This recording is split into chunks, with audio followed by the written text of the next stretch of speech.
থাকবো না কো বদ্ধ ঘরে, দেখব এবার জগৎটাকে। সেই জগৎ দেখার উদ্দেশ্যে 15ই এপ্রিল বিকেল 3:50 চলে বসলাম নিখিল এক্সপ্রেসে। উদ্দেশ্য রক্সন। সেখানে 15 তারিখ সকাল 9:20 নাগাদ পৌঁছালাম। জাভেদ ভাই অপেক্ষা করছিল তার টাকা নিয়ে। তার টাকায় চড়ে নেপালের টাকা এক্সচেঞ্জ করে পৌঁছে গেলাম বীরগঞ্জ বাস স্ট্যান্ড। সেখান থেকে বাসে চড়ে পৌঁছে গেলাম পোখরা। তখন সন্ধ্যা। সেখানে ডোমেস্টিক এয়ারপোর্টের কাছে আমাদের রাখতে সকালে পোখরার পর্যটন দপ্তর থেকে নির্দিষ্ট ছাড়পত্র নিয়ে চড়ে বসলাম আবার বাসে। উদ্দেশ্য পাহাড়ি চড়াই পেরিয়ে আমাদের বাস যখন কুমরু পৌঁছালো তখন 3:45। সেখান থেকে শুরু হলো আমাদের অভিযানের গাইডের ট্রেকের ফার্স্ট রুলস। ফার্স্ট টাইম যখন আমরা ট্রেকটা শুরু করেছি, আবার আপার হিল, অতএব আমাদের পায়ের উপরে প্রেশার, বুকের উপরে প্রেশার, দুটোই প্রেশার থাকবে। সেই জন্য খুব ধীরে ধীরে যাব, এবং যদি কোনো রকম পায়ে সামান্যতম ব্যথা আসতে শুরু করে, কোনো জায়গায় নি হোক, অ্যাঙ্কেল হোক, হিপ হোক, কোনো জায়গায় যদি ব্যথা আসতে শুরু করে তাহলে রেস্ট নেবো, ব্যথাটা রিল্যাক্স পর্যন্ত রেস্ট নেবো, তারপরে আবার চলতে থাকবো। ঠিক আছে? আর বুকের উপরে যদি প্রেশার থাকে সেক্ষেত্রেও আমরা একটু রেস্ট নেবো, রেস্ট নিয়ে চলতে শুরু করব। আমাদের হাতে দিন আছে, খুব তাড়াহুড়ো নেই, আমরা খুব রিল্যাক্স ওয়েতে এগোতে থাকবো।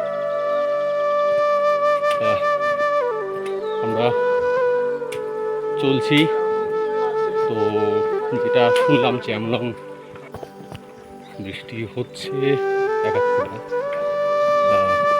চলতে হবে যতটা চলতে পারি। চলতে চলতে আমাদের ব্রেক চলছে, অপূর্ব সুন্দর গোলাপ ফুল।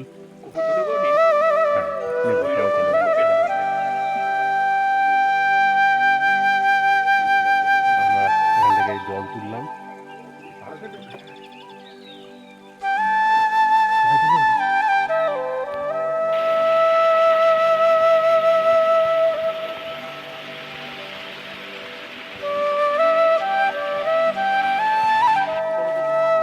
ওখান থেকে আমরা এলাম দূরে যে হোটেলগুলো, আমরা যাব কিমরম খোলা থেকে এলাম। যেটুকু শুনলাম সেটা পৌঁছাতে আমাদের রাত হয়ে যাবে। আমাদের কাছে হেডলাইট বা সেফটি লাইট ছিল, সঙ্গে টর্চ। তো টিম সিদ্ধান্ত নিল আমরা রাতে কিছুটা চলব। যদিও জানলাম এই জঙ্গলে ভালুক আছে। যেহেতু 3 জন ছিলাম তাই একটু রিস্ক নিতেই হলো, না হলে আমরা আমাদের প্ল্যানিং অনুযায়ী চলতে পারবো না। সেখানে পৌঁছানোর আনন্দ উপভোগ। রাতে আমরা এবিসি রেইনবো ফিশ ফার্মে ছিলাম। সকালে মদিখোলা নদীতে ছবি তুলে আমরা ট্রেকিংয়ের দ্বিতীয় দিনের অভিযান শুরু করলাম। চলতে চলতে এই নদীর অপরূপ সৌন্দর্য, মানে এটা আর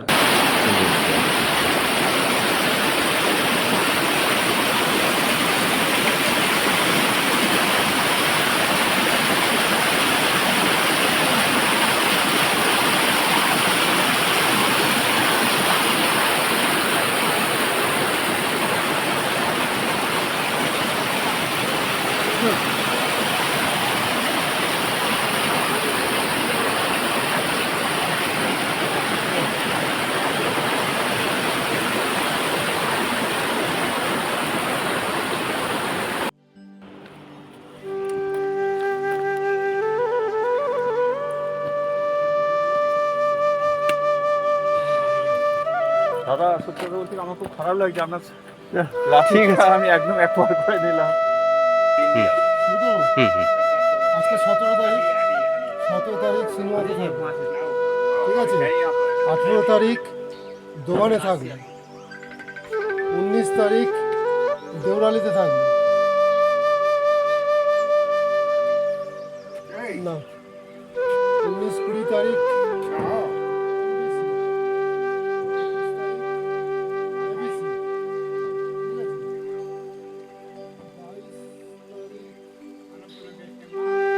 মেম্বার যাচ্ছে,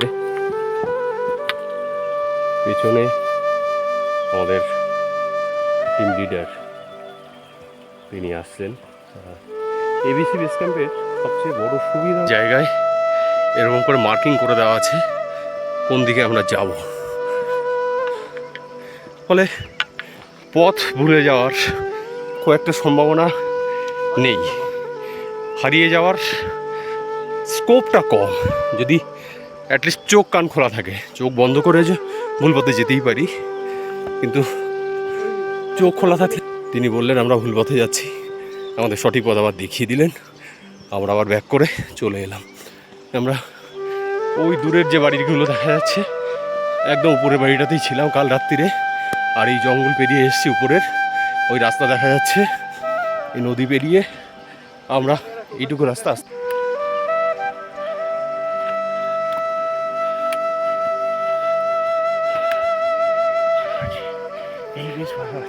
পয়সা দিয়ে যন্ত্রণা কেনার একটা অনন্য অভিজ্ঞতা। পুরো খাড়াই সিঁড়ি দিয়ে টিম মেম্বাররা একে একে উঠে এলো, আগে ভিডিও করবো বলে আমি চলে এসেছি, সর্বশেষ আমাদের ম্যানেজার সন্দীপ। ওই দূরের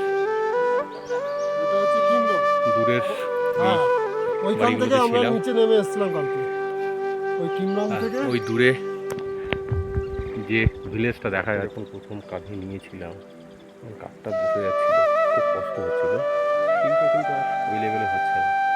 দেখা যাক পরবর্তী জার্নিতে কী অভিজ্ঞতা হয়। যদি কেউ তারাপানি থেকে আসে তাহলে এই রাস্তাটা দিয়ে আসতে হবে। আমরা ঘান্ডরুক থেকে এলাম, এই রাস্তা দিয়ে আমাদের পরবর্তী চ্যামরং। গন্তব্য। আমরা এবার চ্যামরংয়ের দিকে যাব। চড়াই উতরাই পেরিয়ে আমরা এগিয়ে চলেছি আমাদের লক্ষ্যের দিকে। আমরা 5 মিনিট করে হাঁটছি, আবার 2 মিনিট rest মুখটা দেখাও। নিচ্ছি, শ্বাস নিয়ে আবার এগিয়ে চলেছি। একটানা হাঁটা এখানে কার্যত অসম্ভব। অন্য ট্রেকিংয়ের ক্ষেত্রে কেমন হয় আমার অভিজ্ঞতা নেই, তবে এখানে মানে অন্নপূর্ণা বেস ক্যাম্প ট্রেকিংয়ে আমরা একটা মোটামুটি চলাফেরার নির্দিষ্ট রাস্তা পাচ্ছি, সেটা দিয়েই আমাদের যেতে হচ্ছে। রাস্তায় যেতে যেতে অনেক ঘোড়া আমাদের ক্রস করছে, কখনো তারা আমাদের উপর থেকে নিচে নামছে, কখনো নিচের থেকে উপরে উঠছে। তো আমাদের টিম লিডার দাদা বললেন আমরা ঘোড়াকে অবশ্যই আগে জায়গা দেব এবং আমরা পাহাড়ের দিকটাতে একটু দাঁড়িয়ে থাকবো, ঘোড়া চলে যাক তবে আমরা আবার চলতে শুরু করব। আমরা যেতে যেতে বিভিন্ন লোকের সাথে আমাদের দেখা হচ্ছে, তাদের সাথে নমস্তে বলে আমরা রাইস হলো, অভিবাদন জানাচ্ছি। ওকে, থ্যাংক ইউ। দেখা হয়ে গেল কেমন বাংলাদেশে এক খুবই ভালো ভিউ, করে যান, অভিযান একটু ঠান্ডায় কষ্ট হবে। হ্যাঁ। দুজন তারা ছিলেন। আচ্ছা আচ্ছা এমডিসিতে ইলেকট্রিক বেড পাওয়া যায়, যদি খুব ও। বেশি কষ্ট হয় ইলেকট্রিক বেড। আচ্ছা আচ্ছা আচ্ছা আচ্ছা, এখন electric ঠিক bed আছে, করেছে। নমস্তে। ওকে, সিনেমাতে এখন ইলেকট্রিক বেড করেছে। একটাতেই পাওয়া যায় শুধু, সব থেকে উপরে যেটা ওটাতে গত বছর ছিল। আচ্ছা, মেবি নাম ওই কেবল, ও ওখানে ইলেকট্রিক বেড। আচ্ছা আচ্ছা, ঠিক আছে, থ্যাংক ইউ, খুব ভালো লাগলো। হ্যাঁ, গুড মর্নিং বাম্বু। আজকে আমাদের ট্রেকিংয়ের দ্বিতীয় দিন। আমরা রাত্রিরে বাম্বুতে ছিলাম, আজকে দেউরালি পর্যন্ত যাওয়ার প্ল্যানিং, কিন্তু আমাদের একজন টিম মেম্বার তিনি যথেষ্ট ফিট না থাকার কারণে আমরা রিস্ক নিতে পারিনি। আমরা টিমের তরফ থেকে তাকে কুইট করেছি এবং তাকে রিকোয়েস্ট করেছি তিনি যাতে ফিরে যান নিচের দিকে, কারণ উপরে উঠতে গিয়ে যদি আরও বেশি মুশকিল হয় তখন আমাদের টোটাল ট্রেকিংটাই নষ্ট হয়ে যাবে। আমরা কালকে বৃষ্টিতে ভিজে ভিজে ট্রেকিং করেছি, আজকে যাতে